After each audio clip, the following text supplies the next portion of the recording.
yang mungkin saja juga kita bisa menemukan orang yang spiritualnya tinggi, juga ritualnya juga tinggi, dan kan seharusnya tidak bertentangan, justru saling menyempurnakan itu.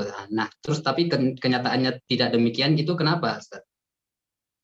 Itu menurut saya mereka belum selesai dalam agama, pemahaman tentang agama.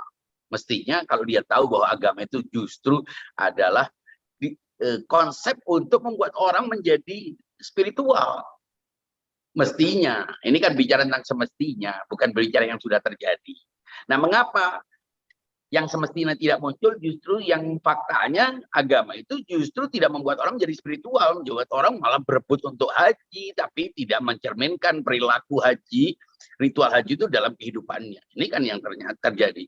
Menurut saya, ya kita perlu menyusun ulang pemahaman kita tentang agama.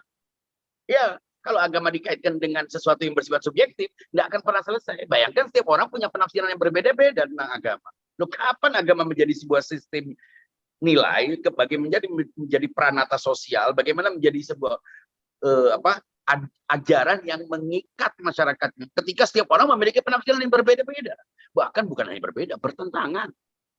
Loh, ini saling mengkafirkan, saling membunuh, ini bukan terjadi sekarang, sejak agama yang datang begitu. Baik agama kita maupun agama yang lain.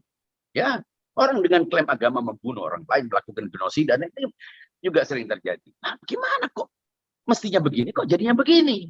Nah, itu menurut saya karena kita melewatkan, kita men-skip, kita membypass bagian yang paling penting dalam memahami agama, yaitu kita tidak melihat, tidak berbicara tentang landasan agama, tapi keburu bicara tentang ajaran agama. Ini yang membingungkan. Kemudian ketika kita memahami Al-Quran sebagai kitab suci, sebagai buku induk agama, kita tidak paham bahwa agama ini ada semacam resep, kalau saya memahami resep yang harusnya resep dokter yang mestinya diberikan kepada pasien berupa aturan yang sudah jadi.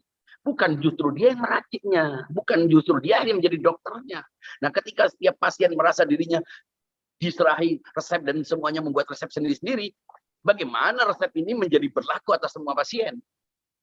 Tidak bisa terjadi. Itu artinya kita harus sepakat tentang otoritas dalam agama ini. Tidak cukup ajarannya, tidak cukup ajarannya saja. Ajarannya sudah bagus. Tapi ketika turun dalam bentuk dibebaskan setiap orang memiliki persepsi dengan tanpa sadar kompetensi, dan tidak ada yang punya otoritas tentang itu karena berusaha untuk menafsirkan sesuai dengan pemahamannya. Iya. Andaikan penafsiran itu diterima pun, ya harus ada kaidahnya. Ini hukum undang-undang negara saja, ada Mahkamah Konstitusi untuk menyelesaikan sengketa penafsiran. Nah, agama ketika setiap orang menafsirkan, ulama ini, ustadz ini, kiai itu semuanya akhirnya, ya setiap orang punya pemahaman sendiri-sendiri. Dengan semua penafsiran pun harus ada tolak ukur, harus ada parameter, harus ada jurinya. Nah, kalau tidak, ya bingung kita. Itu pertama. Kedua, memang ada penafsiran. Pada level apa? Pada level orang yang kompeten. Jadi kita tidak menolak adanya penafsiran. Tapi harus ada asas kompetensi. Itu pada persepsi. Namun pada agama sebagai wahyu, itu mestinya juga tidak selesai pada Nabi. Supaya apa? Supaya parameter kesempurnaan itu terus hadir dalam bentuk contoh teladan spiritual. Kalau tidak, ya setiap orang akan menafsirkan spiritualitasnya. Akhirnya muncullah tokoh-tokoh sufi yang sebetulnya tidak terkait dengan Nabi langsung. Tidak punya pengalaman spiritual kesucian sebagaimana Nabi. Karena bagaimanapun juga dia bukan Nabi. Ketika dia bukan Nabi dan dia bukan menerima wahyu, dia tidak mendapatkan kesucian terhubung dengan Nabi, ya tidak akan pernah bisa. Mengapa orang harus kembali kepada Ali bin Abi Thalib? Karena Ali bin Abi Thalib adalah kader. Semua ilmu Nabi diturunkan kepadanya. Tapi ketika sampai turun kepada orang-orang yang tidak merepresentasi Nabi, kemudian muncullah sufi-sufi yang kita sendiri tidak tahu, tetap kita berhusnudzon, tapi tetap saja pengalaman-pengalaman para sufi itu berbeda-beda. Makanya kita lihat ajaran para sufi berbeda-beda. Ada yang makomnya 7, ada yang 20, ada yang marotibnya 100. Jadi masing-masing punya proposal perjalanan spiritual berbeda-beda. Ini yang membuat kita bingung. Menurut saya, tidak perlulah kita sibuk dengan mursyid-mursyid. tetap kita berhusnudon, tapi kita tetap harus menyalakan antena rasio kita supaya kita tidak terjebak dalam kultus, dalam pemihaan atau menjadi pemuja-pemuja yang kita sendiri tidak mengalami itu, yang justru sebagian itu terjerumus dalam delusi. Nah, orang-orang yang mengalami spiritual, dari mana kamu mengalami spiritual? Sementara jalan spiritual adalah kepatuhan, adalah melaksanakan perintah-perintah Allah. Nah, kalau dia tidak melaksanakan perintah Allah, kemudian dia mendapatkan pengalaman spiritual apa itu? Itulah yang kita sebut dengan delusi, berhalusinasi. Nggak mungkin. Ya, baik Zat. Mohon maaf sekali Zat. Nampaknya banyak pertanyaan Zat, jadi mungkin saya potong Zat. Tapi kalau tadi mungkin Ustadz berbicara tentang otoritas, juga berbicara tentang perannya akal ya. Justru tapi mungkin lebih menarik lagi kalau kita secara etimologi saja. Akal itu kan juga bermakna akola, itu artinya mengikat. Jadi ketika kita Islam, kita beragama dengan menggunakan akal, itu berarti kita juga tunduk pada otoritas yang kompeten dalam menafsirkan agama yang tidak turun sampai kepada kita yang maha dekil ini. Nah, itu juga jadi kata kuncinya itu tentang keterikatan kita dengan otoritas yang tidak hanya mungkin bisa berupa person-person di luar yang ada hadir dalam sejarah, ataupun juga dalam bentuk akal kita yang memang sudah didatangkan langsung dari Allah ini. Ya, terima kasih atas pertanyaan Bapak Ibu semua, rekan-rekan semua yang sudah banyak bertanya ini. Tapi sebelum ke sisi itu, mungkin ada pertanyaan terakhir dari Saudari Linda. Baik, terima kasih Saudara Alamsyah. Di sini ada satu pertanyaan lagi, Ustadz. Baik, Ustadz, kaitannya antara ritual sebuah agama, yakni khususnya Islam, yang saat ini sedang kita laksanakan, yaitu puasa. Kemudian bagaimana puasa ini dapat menjadi media yang mampu memenuhi kebutuhan spiritual manusia, Ustaz? Begitu. Ya, pertanyaan yang baik, karena memang kita harus kaitkan tema-tema kita ini dengan puasa. Justru puasa itu adalah, jadi orang ingin menjadi spiritual, tidak perlu masuk tarekat tertentu, tidak perlu dia harus dibawa bimbingan mursyid setiap hari bersama dia sampai seperti istrinya gitu. Tapi dengan menjalani perintah-perintah Allah, semua perintah Allah bila dijalani akan mengantarkan dia kepada kesempurnaan. Pasti akan membuat dia, maka kutiba alaikumus shiyamu kama kutiba alal ladzina min qablikum la'allakum tattaqun, agar kamu bertakwa. Nah, takwa itu adalah kondisi spiritual, adalah sebuah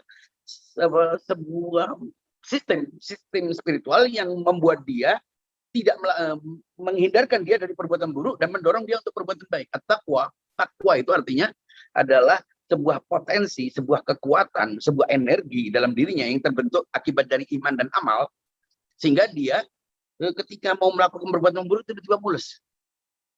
Ada orang tertentu, kalau ada orang menggunjing, dia tiba-tiba pusing. Kalau dia sudah punya mekanisme takwa berdasarkan iman dan amalnya, maka orang otomatis akan menjadi spiritual tanpa harus dia harus menjalani kajian-kajian, harus ikut perenungan ke laut atau nyepi di mana. Jalani saja semuanya, karena spiritual bukan milik satu kelompok. Semua manusia bisa mencapainya asal mengikuti syaratnya apa? Beriman, beramal. Itu. Jadi puasa justru adalah salah satu cara membuat orang itu bertakwa, dan takwa adalah puncak, dan takwa itu tujuan semua orang spiritual adalah bertakwa. Makanya kalau ada orang cerita spiritual tapi tidak ada hubungan dengan takwa, yang ditemukan adalah ketenangan. Lah, buat apa kamu tenang? Dunia tidak ada tenang. Orang yang bertakwa justru tidak tenang. Allah sudah bilang, Allah sudah berfirman, pasti akan kita uji dengan ketidaktenangan. Loh, kok cari malah tenang? Jadi tidak mungkin orang bertakwa kemudian tenang hidupnya. Nah, dia justru mencari ketidaktenangan. Justru dengan semua cobaan, dia makin kokoh, dia makin sadar. Nah, jadi tidak mesti, kadang orang sufi dianggap ketenangan. Nggak ada sufi nggak tenang. Sufi justru harus menghindari pesona-pesona, kan nggak tenang. Ini gangguan, ini gangguan. Tapi jiwanya tenang, hidupnya tidak tenang. Itu kira-kira. Ya, kenyamanan, ketenangan, keamanan, jauh dari bising. Anda harus turun. Nabi kumpul, Nabi kena debu, Nabi kena darah, kena peluh, keringat ini. Dia terluka. Ali bin Abi Thalib juga seorang sufi. Tapi dia bertempur, dia juga mengajarkan, dia bergaul dengan masyarakat, dia bekerja, dia menggali parit. Semuanya dilakukan.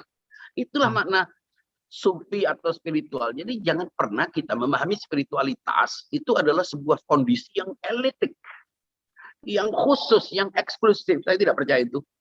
Andai kan agama hanya bisa membentuk sebuah masyarakat khusus, ya gagal agama ini. Berarti agama untuk sekelompok orang, tidak untuk semua orang. Iya. Iya, sesuai juga dengan ayat Al-Quran, hasiban nasu ayyutraku ayyaqulu amanna fahum la yaftanun. Ya. Mana mungkin dia akan masuk surga, tidak mungkin dia akan mendapatkan rahmat Allah, lalu dia tidak mendapat cobaan. Tidak diuji, tidak naik kelas dong.